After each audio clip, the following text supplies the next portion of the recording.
এখানে আসলে কাজ করতে গেলে জীবনেরও একটা নিরাপত্তার ঝুঁকি থাকে। ঝুঁকিটা হচ্ছে এরকম, আপনি যখন একটা কমিউনিটিতে কাজ করবেন, ওই কমিউনিটির প্রত্যেকটা মানুষ কিন্তু ভালো হবে না।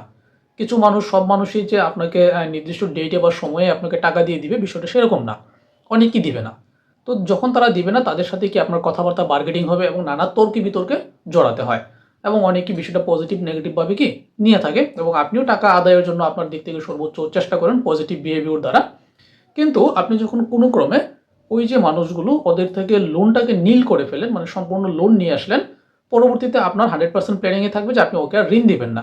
তো আপনি যখন ওকে আর ঋণ দিবেন না, ঋণ দেওয়ার কথা বলে টাকা পরিশোধ নিলেন, এই ক্ষেত্রে দেখা যাচ্ছে নানা ধরনের সমস্যা হয়।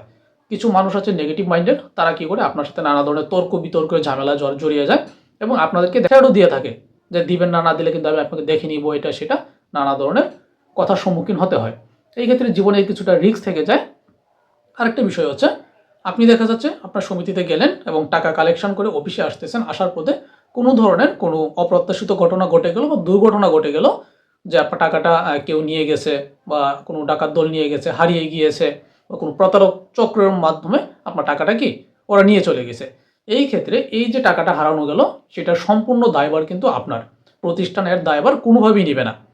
এবং এই টাকা কিভাবে দিবেন, সম্পূর্ণ ভর্তুকি কিন্তু আপনাকে দিতে হবে। তো এই ক্ষেত্রে আমাদের একটা রিস্ক থেকে যায়। আসলে আমরা প্রতিদিন অনেক টাকার লেনদেন করি বা অনেক টাকা আদায় করি, কোনো ক্রমে যদি হারিয়ে যায়, দুর্ঘটনা ঘটে, এটা আমাদের একটা বড় একটা ক্ষতির সম্মুখীন কিন্তু এখানে হতে হয়।